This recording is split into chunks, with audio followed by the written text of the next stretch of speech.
In gatherings around America, Christian evangelicals meet to worship. Many are known as Christian Zionists, who interpret the Bible in a unique way. Christian Zionism, or as it's also called, dispensationalism, believes that the Jewish people from throughout the world must all return to the Holy Land.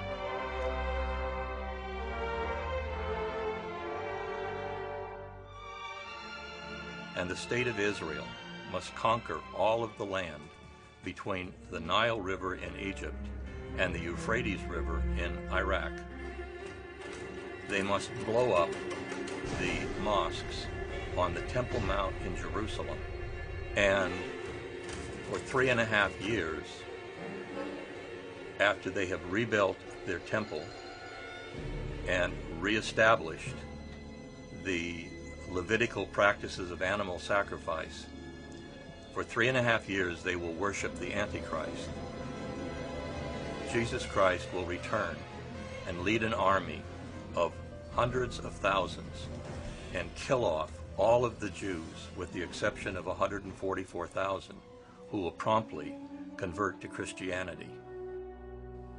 A second element is the belief in the imminence of tribulation, part of an end-time scenario in which the human race itself will be destroyed in a holocaust, inevitably involving nuclear war.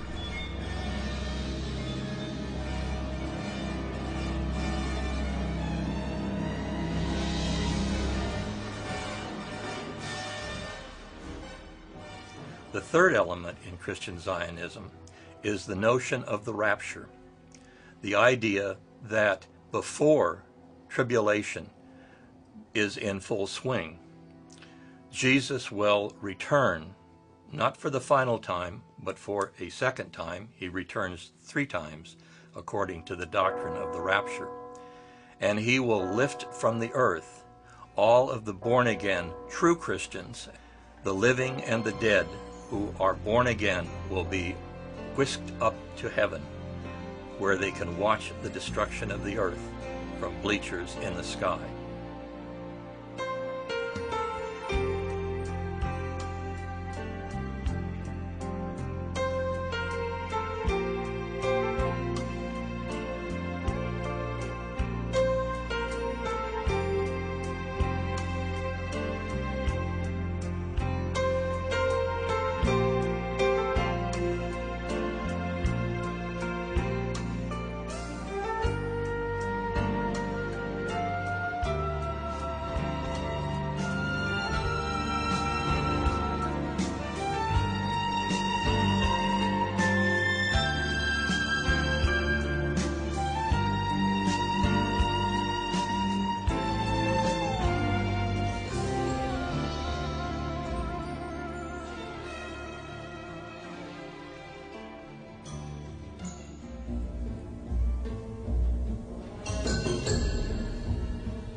Well, there are always elements of this end-time Armageddon idea on the fringes of Christianity. You can look at it, even in New Testament times. There is a takeoff from the apocalyptic texts and the theology which was popular in Jesus' time. But it never was central. And Jesus, we know, downplayed it, as did Paul and others. But it remained an element of people wanting to know how the last days are going to be resolved. Often it would pop up at a millennial year. So you can go back in church history. I've done a little bit of this. In the year 900, in the year 1000, there was a lot of emphasis on the return of Jesus in the end times. In the year 1800, it was a very popular year because there was a lot going on in the world. The American Revolution, the French Revolution had just taken place. Europeans were upset And so there's a lot of focus on the turn of the century in 1800. And shortly after that, a lot of writing and theology developed around the idea of the end and predictive prophecy. And one fellow who caught it a little bit later is this John Nelson Darby, who broke away from the Anglican Church. And he was in a Bible study meeting, and a woman was caught up with the Spirit, and she began to speak about the books of Daniel and Revelation as prophesying the end and claiming, I've had a word from the Lord that we are in the last days and Jesus is about to return. This had a huge impact on a few people who were in that room who saw her as a prophet. And they began to form some prophecy conferences. A former parliamentarian was there and sponsored them at his estate. Darby got involved in this, John Nelson Darby, this breakaway Anglican, and he began to do Bible study, and he systematized that movement in a series of writings. And he was very bright. He was a Greek scholar. He knew the New Testament and studied it in Greek. He knew Hebrew. But what he did was he actually tried to create a logical connection between what he saw as Jesus taking people literally into the clouds from 1 Thessalonians 4, so he invented the doctrine of the rapture. Some claim he got it from others, but what we know, he invented that.